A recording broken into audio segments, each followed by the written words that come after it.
un combat difficile à gagner. Comme tous les ans, en ce début du mois de décembre, le service public se mobilise pour le Téléthon. Artistes, présentateurs télé et autres personnalités du monde de la médecine se réunissent autour de Sophie Davant pour inciter les téléspectateurs à faire des dons via le 3637, mais pour surtout informer sur les maladies génétiques neuromusculaires.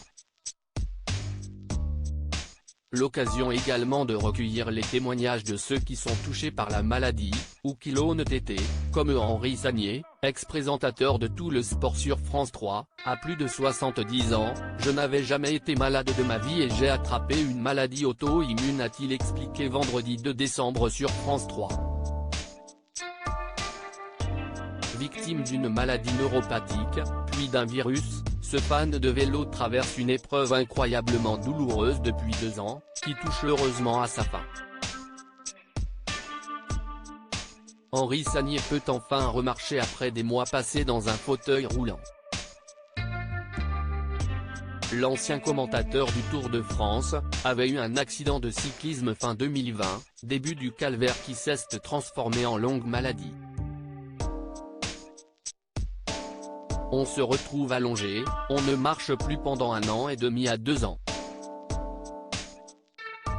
J'ai réussi à reprendre, il fallait être fort dans la tête et j'ai été aidé par beaucoup de gens, a précisé Henri Sagnier, qui n'attend aujourd'hui qu'une chose, reprendre le vélo. Cette 36e édition du Téléthon qui s'est achevée ce 4 décembre, a généré plus de 78 millions d'euros de promesses de dons. Alain Delon, Jane Birkin, Pierre Perret.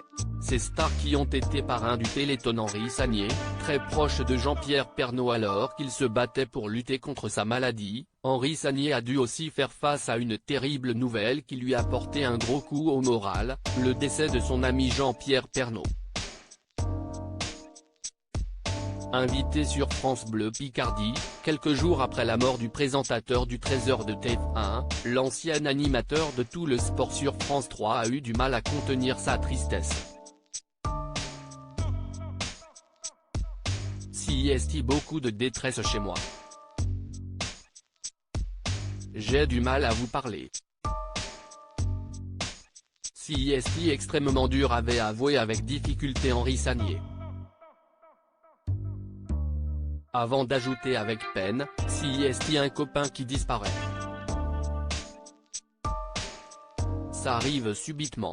Je savais qu'il était malade, mais je ne m'y attendais pas. Si le journaliste avait été autant abattu suite à cette triste nouvelle, CIST parce qu'il connaissait très bien Jean-Pierre Pernaut. J'ai passé des années extraordinaires avec lui, s'était-il souvenu avec nostalgie à propos de leur début de carrière à l'ORTF. Ils ont ensuite pris des chemins différents avant de se retrouver face à face. Moi, je faisais le 13h d'Antenne 2 à l'époque et lui faisait 13h de TF1. Avec du recul, Henri Sagnier ne garde que de bons souvenirs de ces années-là. Pour faire une promesse de don, vous pouvez encore composer le 3637, ou aller directement sur le site internet du Téléthon, jusqu'au 9 décembre 2022. Crédit photo, capture France 3.